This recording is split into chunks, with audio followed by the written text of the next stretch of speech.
अस्सलाम वालेकुम friends and welcome to history हमारे साथ। दोस्तों, ये 6 सितंबर 1965 का दिन था जब भारत ने बैनुल अक़वामी सरहदों को अबूर करके लाहौर के रास्ते पाकिस्तान पर बगैर किसी वार्निंग या जंग के बाकायदा ऐलान के हमला कर दिया। ऐसा करके दिन रात दुनिया की सबसे बड़ी जमहूरियत होने का दावा करने वाले भारत ने पड़ोसी ममालिक को ज़ेर करने की ख्वाहिश में अक़वाम मुत्तहिदा के बैनुल अक़वामी चार्टर और रियासतों के दरमियान मुहज़्ज़ब रवैये के उसूलों की भी सरासर खिलाफवर्जी की।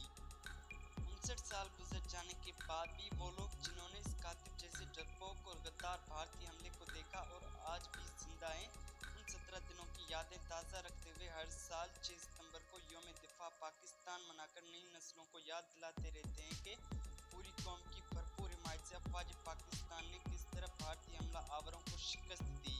दोस्तों, 1965 की जंग के दौरान जब मुसल्लह अफवाज ज़मीनी, फ़िज़ाई और समुद्री जगराफियाई सरहदों के दिफा में मसरूफ़ थी तो पूरी कौम ने एक मजबूत चट्टान की तरह दूसरी दिफाई लाइन बनाई थी जो अपनी अफवाज को हर तरह की मदद फराहम कर रही थी।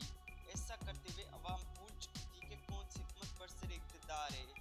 फील्ड मार्शल मोहम्मद अयूब खान बहैसियत सदर कौमी उमूर की सरबराही कर रहे थे और डरपोक भारतीय हमले के बाद रेडियो पाकिस्तान पर उनकी मुतासिरकुन तकरीर ने सबके अंदर ज़बरदस्त जज्बा और हौसला पैदा कर दिया था।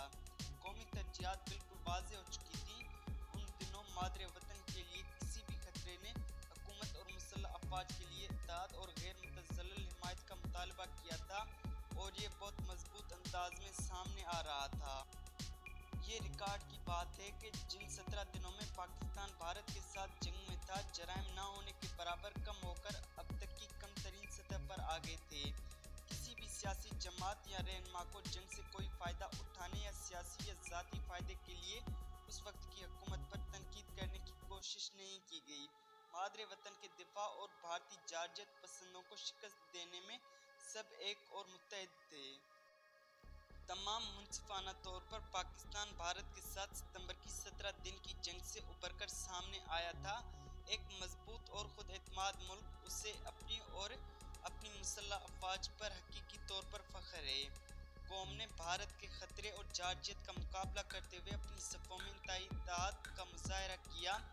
ये बात बिल्कुल बजा और मानी जाती है कि जंग में फतह के लिए कौमी इत्तेहाद और मुसल्लह अफवाज की बिलाशुबा मैदान में भरपूर और ठोस हिमायत ज़रूरी है और ये बात 1965 की जंग के दौरान काफ़ी हद तक साबित हुई।